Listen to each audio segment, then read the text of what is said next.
Hi viewers, உங்கள் வசந்தசேகர்.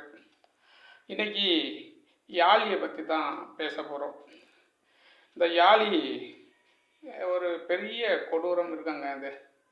இந்த யாழியை எங்கே பார்த்துருக்கீங்கன்னா நீங்கள் பார்க்கலான்னாக்க, நம்ம கோயில்கள் இருக்கு இல்லையா, இந்து கோயில்களில் அப்படியே சிற்பமாக படிச்சிருப்பாங்க. சிங்கம் மாதிரி இருக்கும், அப்படி ஒரு கம்பீரமாக கோர பற்கள்லாம் நிறையா இருக்கிற மாதிரி இருக்கும். அது மாதிரி ஒரு மாதிரியான உருவமாக இருக்கும். நீங்கள் அங்கே போய் கேட்டனாலே சொல்லுவாங்க, யாழி எதுங்கன்ட்டு.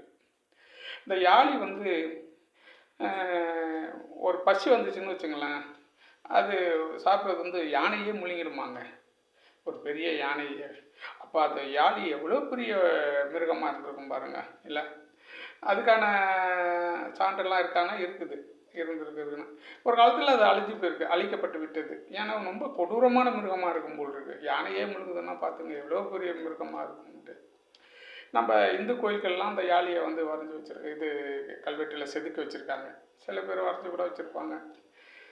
அந்த யாழியை பற்றி ஒரு தகவல் பாரி இருக்கார் இல்லையா, மன்னர் பாரி வள்ளல்.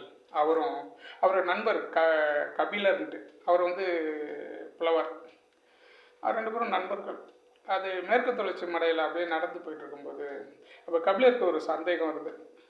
பாரியை பற்றி கேட்குறாரு, யாழின்னு ஒன்று இருந்ததா, இந்த மிருகம் இருந்ததான்னு கேட்குறாரு. அதுக்கு சில விளக்கங்கள்லாம் தாராரு. அம்மா இருந்திருக்குங்க, மேற்கு தொடர்ச்சி மலையில் அது வாழ்ந்துருக்காங்க, ஒரு சாத்தியக்கூறுகள்லாம் இருக்குங்க. அவ்வளோ பெரிய மேற்கு தொடர்ச்சி மலையாக இருந்திருக்கு. அங்கே தான் அந்த மிருகங்கள்லாம் வாழ்ந்துட்டு இருந்ததாக சில விஷயங்கள்லாம் சொல்கிறாங்க. யானையே முழுகுதுன்னா பார்த்துங்க எவ்வளோ கொடூரமான மிருகமாக இருக்கும். எப்பா, அதனாலேயே அது காலப்போக்கில் அழிஞ்சு போயிருக்குங்க. எப்பயாச்சும் நீங்கள் அந்த கோயிலுக்கெல்லாம் போனீங்கன்னா அந்த யாழியை பற்றி எப்படி இருக்குன்னு பாருங்கள். நன்றி, வணக்கம்.